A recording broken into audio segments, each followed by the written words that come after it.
When someone claims that Judeo-Christian values are part of the DNA of our country and uses that assertion to oppose homosexual, transgender, and non-binary people, they are not making a neutral or cultural observation.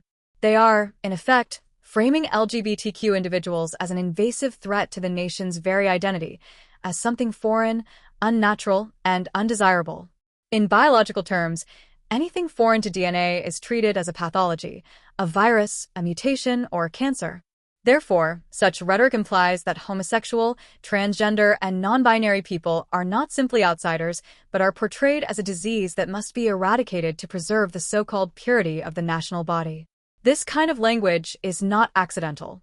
It dehumanizes LGBTQ individuals, preparing the ground for their exclusion, marginalization, and eventual persecution. It turns citizenship into a conditional privilege, dependent on conformity to a narrow, exclusionary interpretation of identity, faith, and morality. It transforms national belonging into a weapon against anyone who dares to exist outside of imposed norms. We must recognize the danger embedded in this discourse. We must reject the false and violent notion that the worth of a human being is measured against a fabricated and exclusionary ideal of national identity.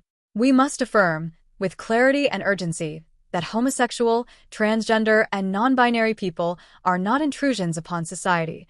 They are part of its living, breathing reality. Their existence does not threaten a nation's health. Their erasure does. The call to action is simple and non-negotiable. We must confront and dismantle narratives that depict diversity as disease.